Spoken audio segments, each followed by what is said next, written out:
What's up, Madridistas on YouTube? This is Kiyan Sobhani. It is El Dia Después, the day after Real Madrid cooked PSG in the second half in what was one of the most memorable nights in the last 3 years, for sure. I mean, it may be the most memorable night in the past 3 years, actually, now that I think about it. It was an amazing, amazing display of emotion and guts and just so much more. Last night on Zoom, we had a record amount of people attend the podcast, and we posted clips of it here today. So I've actually just posted little clips. The entire podcast was 2 hours. If you want access to the full podcast, you can go to patreon.com/managingmadrid. Myself, Matt Wiltse, Eduardo Alvarez, joined by a bunch of Madridistas on Zoom who were going crazy in the chat box and also doing a live Q&A face-to-face at the end. All that is over on patreon.com/managingmadrid. But what I've done today for you guys on YouTube who can't go on Patreon because, you know, there are certain users in certain countries who can't access Patreon for whatever reason. I've uploaded video for you guys. So clips you're going to see today, thoughts on Modric's performance, Benzema's legacy at Real Madrid, Marco Asensio, and whether he should start in big games ever again. And also, what the heck is going on PSG and what is their plan for the next 5 years, kind of mortgaging this team the way they have in the front three and getting older and Mbappe leaving. So all of that is coming up in video form for you guys right now. It's kind of scattered, but I just kind of put some stuff together. Enjoy it. And again, we go much deeper than this over on patreon.com/managingmadrid.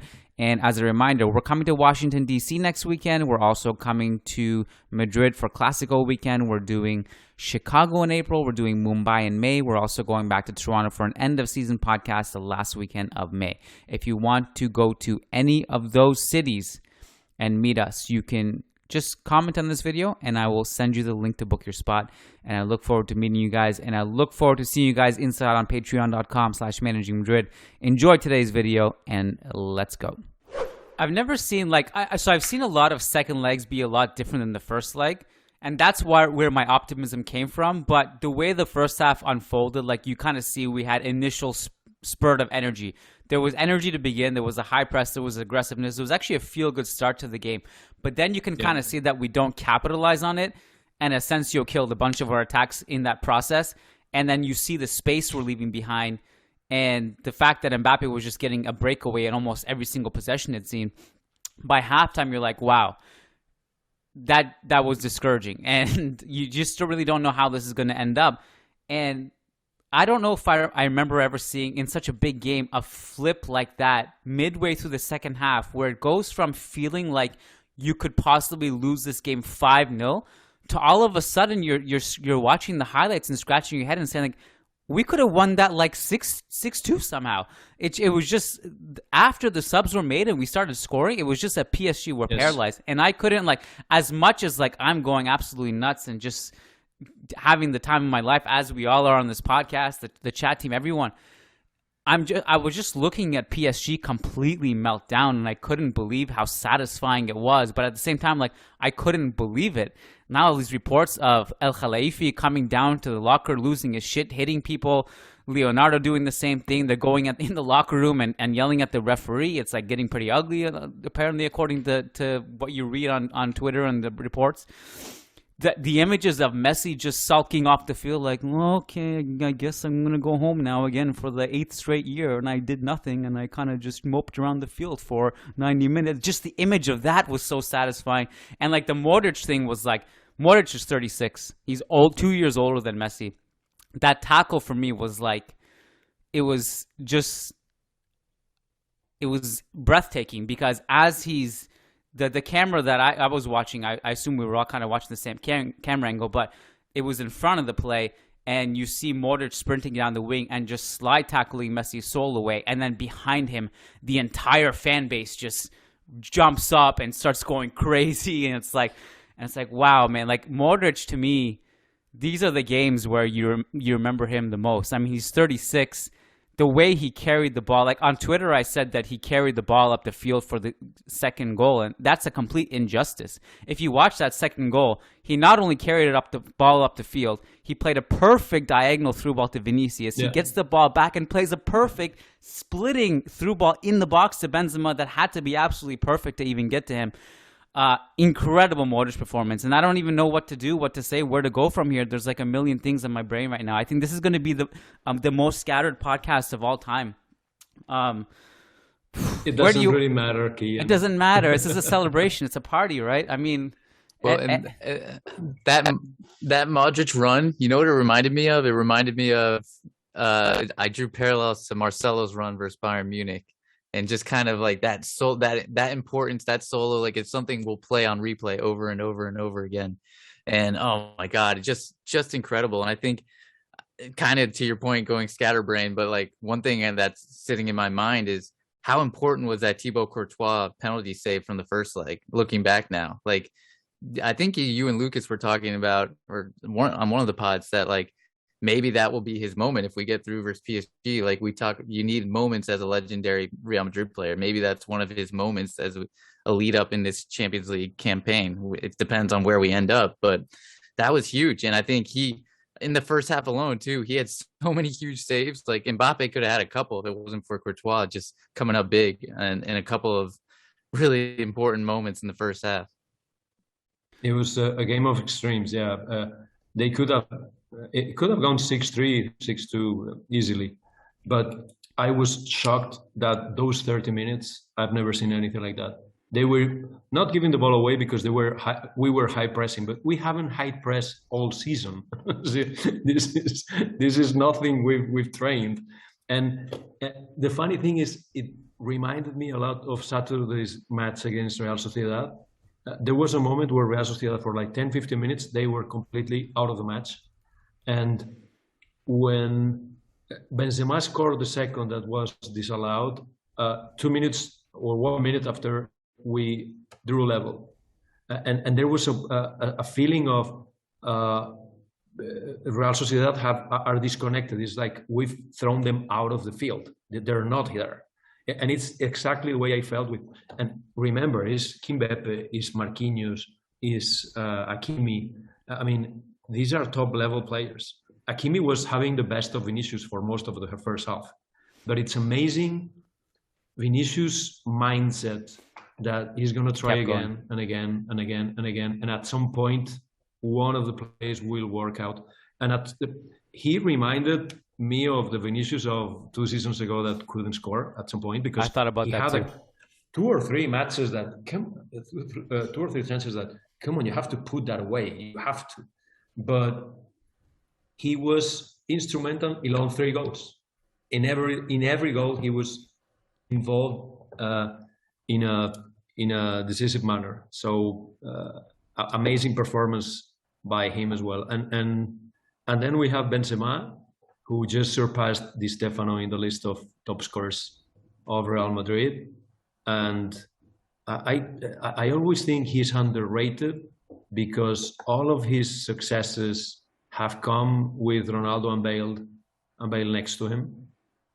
But this is his team and has been his team for a while now, and he's taken us to the semifinal last year.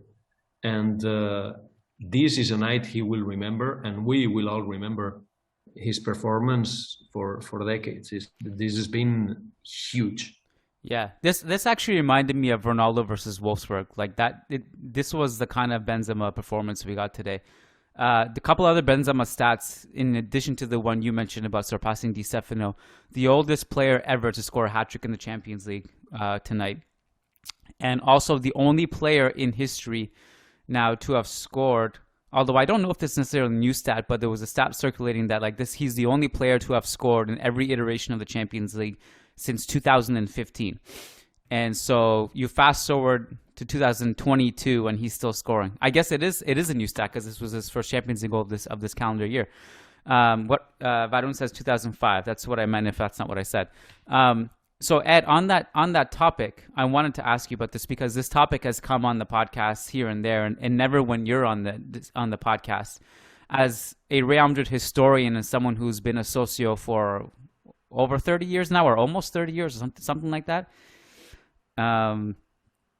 You can correct me on the year, but you've seen it all, and you've seen Butragueño play. You've seen Raul Not play. all, obviously. You know, I mean this in the most complimentary way. You know that. You know that. This is not something you saw with Butragueño or Raul, right? I had a hard time accepting the fact that he surpassed Raul, in my opinion, as my childhood hero. It kind of hurt, but I accepted that Benzema's better than Raul was. If you look at the overall longevity, the legacy, he surpassed his Champions League record. Where do you stand on this and Benzema's place in Real Madrid's history? Is he like just behind Puskás now?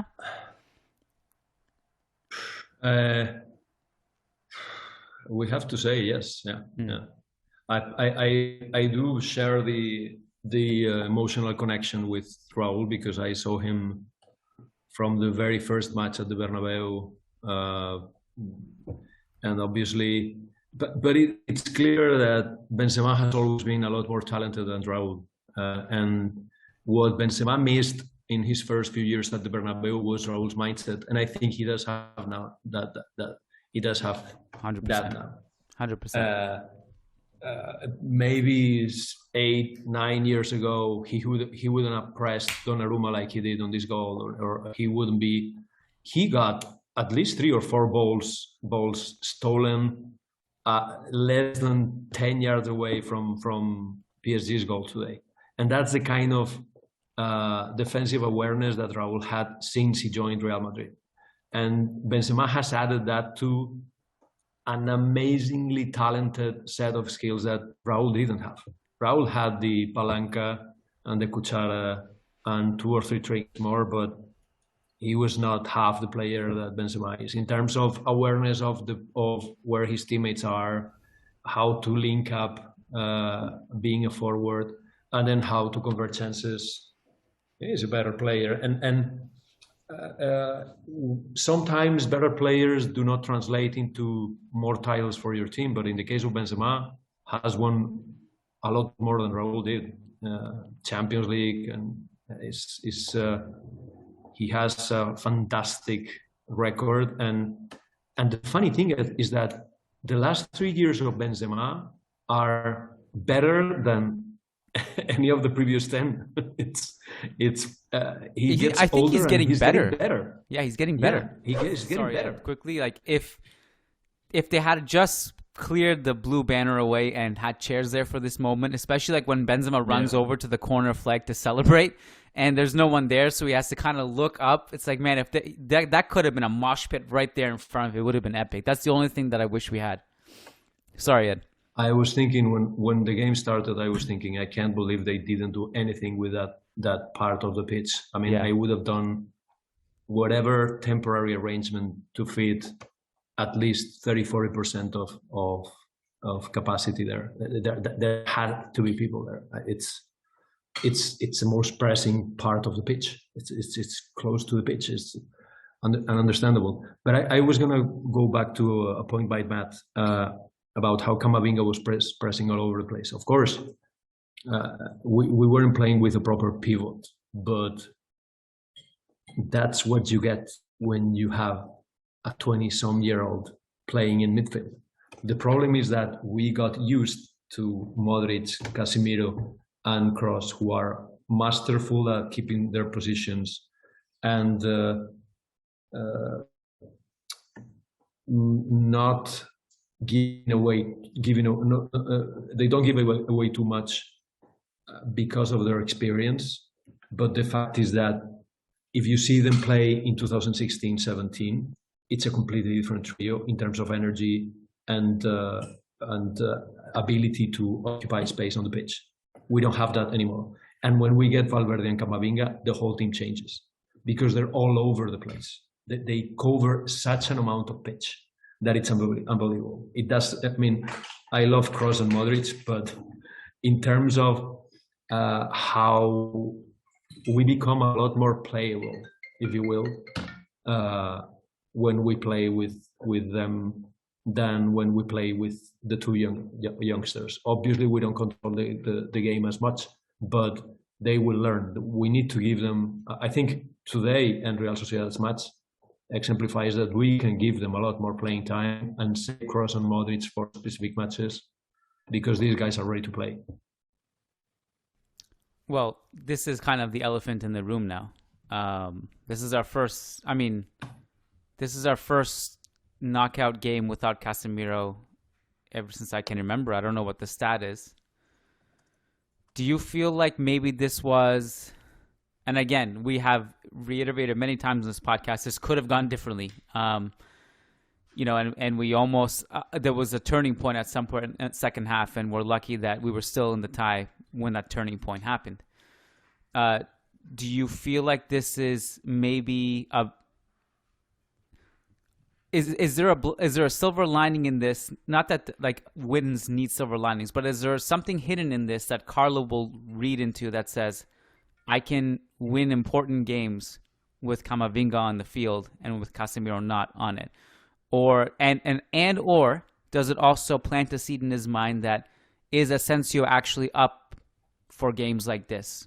Can I trust him to start against a Liverpool or City or Bayern? Like, will something actually change in Carlo's mind, or is this just him reacting to this game in isolation, and he'll go back to, you know, what he has been doing? Unfortunately, I believe it's number two. And he's been asked a few times during the last 2 months because of the lack of rotations, etc. And he said very clearly 3-4 weeks ago, to me, a starter only loses his place in the rotation if he's in terrible shape or he's injured. But a starter, to me, is a starter, and I'm not going to change that. So unless obviously, that doesn't mean that he's not going to include someone who's playing fantastically well and comes off the bench and starts playing. But you've seen how well the team plays with Rodrigo as opposed to Asensio. And I actually think Asensio is a lot more useful when the other team tires and you bring him from the bench on the 60th minute. Asensio is fantastic. When he has no space, it doesn't really help much. So I would just be content if for some La Liga matches we're 8 points clear. Camavinga and Valverde start, and then we preserve Casemiro, Kroos and Modric for top matches, and we include Camavinga and Valverde off the bench a few times. That to me would be good enough. But I don't think Carleto is going to go for Valverde instead of Casemiro or Rodrigo instead of Asensio. I think his mind is already set, and he doesn't really move away that much from what he designs. Yeah, I mean, I think we were all uninspired by even the starting 11 today. We were surprised that Kroos was starting, given that we all know he wasn't 100% fit. He actually didn't look bad out there, given the fact that he was injured. But I think, like, when I was thinking to myself when the subs came on, like, this should have been the starting 11. This should have been the group that was out there to start the game. And it's almost unfathomable to me that Asensio would continue to start a big, like, our next Champions League match. If Asensio starts, I'll be in shock, because PSG, both games, he's been awful. Like, just plain and simple, he's been awful. And there were countless opportunities today in the first half where he could have continued a transition counterattack, or he had to bring down a lofted ball that would have put us in a position to counterattack, and his touch just wasn't there. He gave away passes. He didn't track back. Like, it was an awful night, and he had a similar night in Paris. And so I just don't see how he justifies that position, especially you look at how well Rodrigo played. You look at how well Valverde played and Camavinga. Like, if you want to fit those guys in, even if you want to fit Camavinga, Valverde, Kroos, and Casemiro all in there, or one of Modric, then Valverde can play his hybrid right winger, fourth midfielder role. I don't love him there, but like, maybe if you want to pack the midfield a little bit more, be a little bit more narrow in maybe an away match in the Champions League, then that's something you could do. I just don't think that's something, Matt, sorry to interrupt, but that's something I don't understand. He just doesn't go away from the 4-3-3. So it's, to me, it's impossible to understand how you play. That's something I could not understand from the first leg. If you want to play that kind of football, why go 4-3-3? If you want to be with all the team in your own half and waiting for some counterattack to happen and just speculating and trying not to concede a goal, why play Asensio? Why not play 4 in the middle and 2 up front and 2 faster up front? In fact, it didn't make any sense. So again, I believe that his football manual says that it's 4-3-3 and it's the players that he chosen. Of course, I believe that this has been such a huge win that it may make him reconsider some of the decisions he's made lately. But the fact is that today he went again for every available starter that he had, even if they were coming off an injury. Kroos was an example, and then Asensio again. We can all.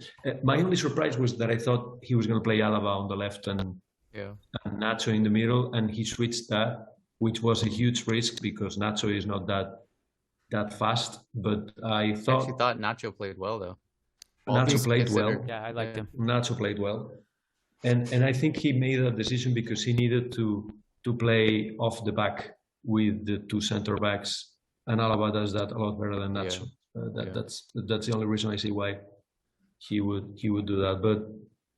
But yes, I think we were gonna go back to Casemiro, Kroos, Modric every single match, and again with 8 points, if he doesn't rotate, I'm just gonna think that he's just taking the piss.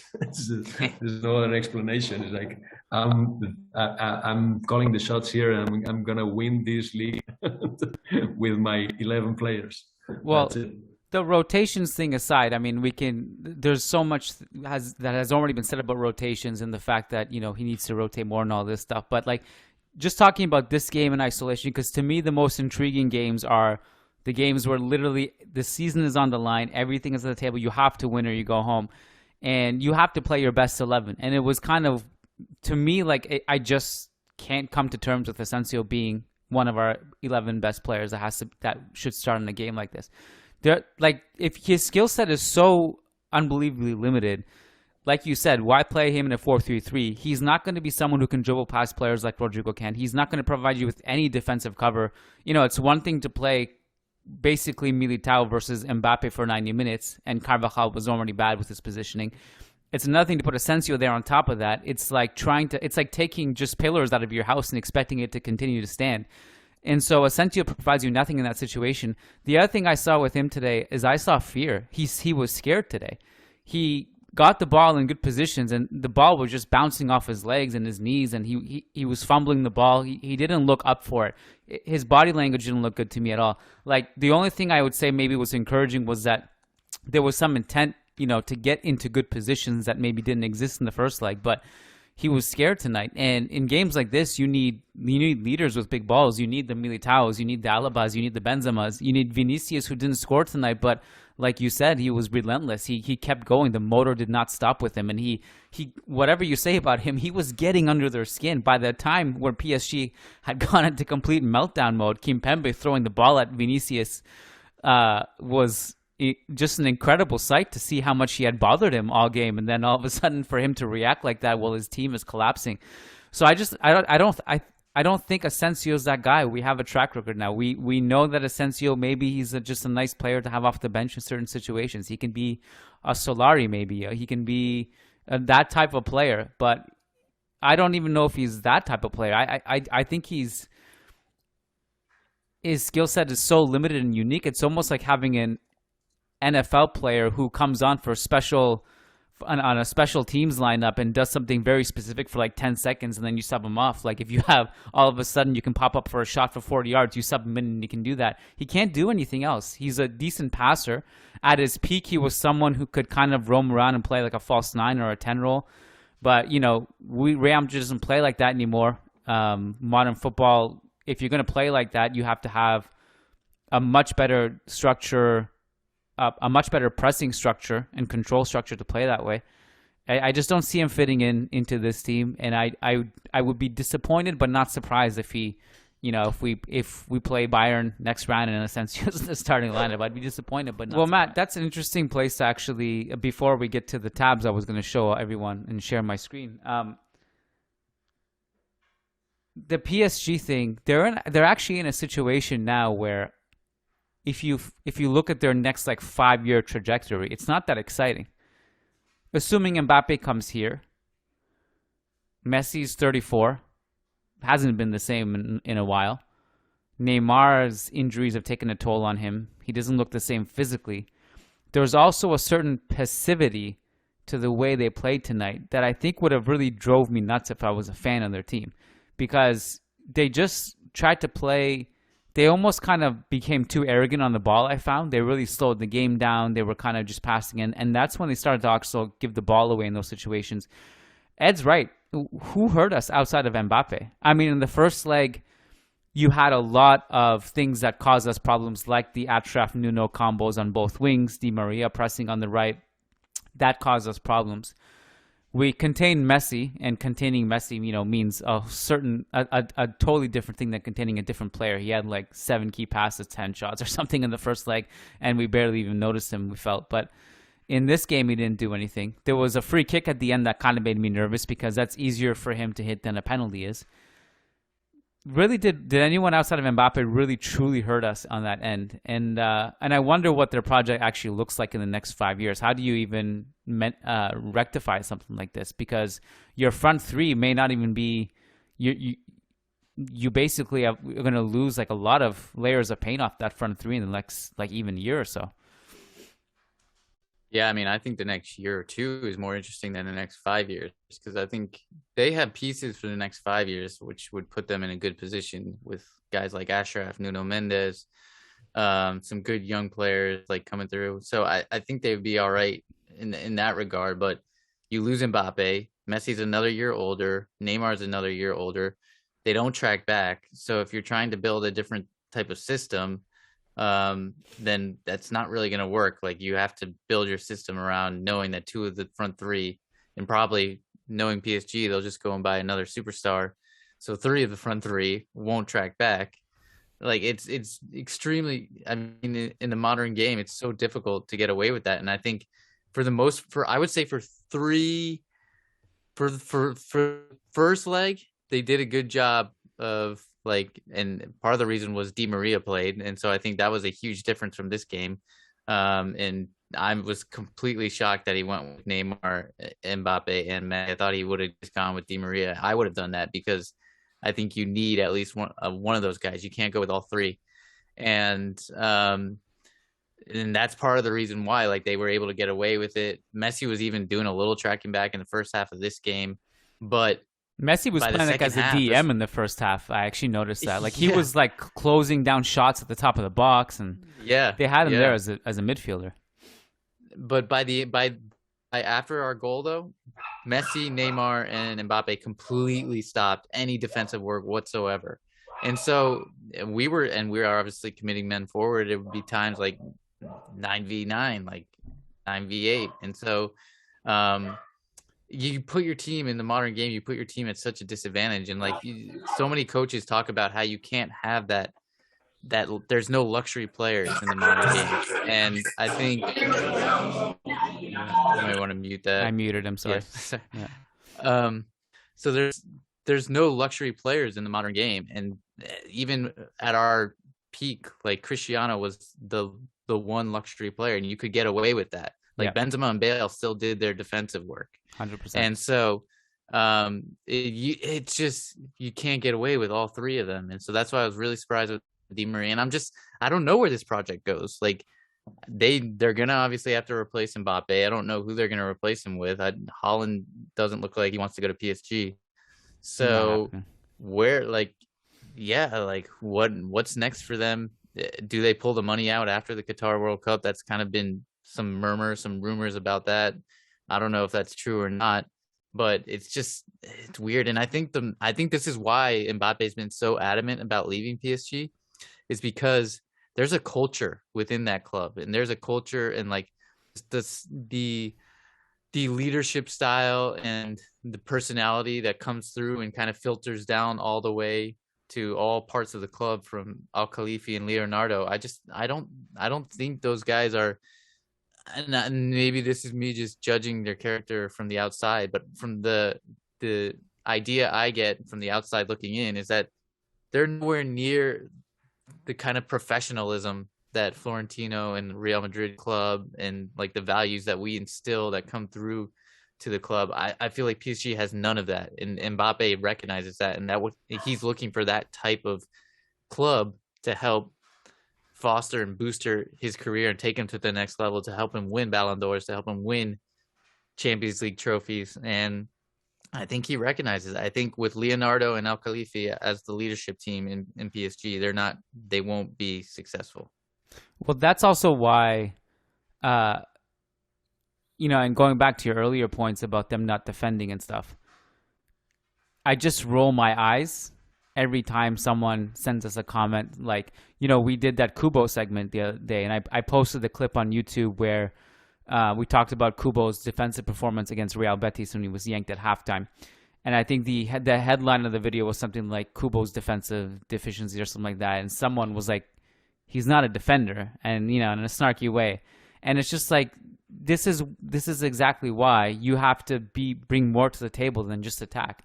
The only people who can actually get away with not defending at all are the ones who are literally Cristiano Ronaldo or Lionel Messi. But 99% of footballers are not as good as those two. So you can't just have a bunch of those. And if you do have, by some miracle, you have 3 unicorns in Mbappe, Messi, and Neymar, none of them do that, you're really screwed from a balance standpoint.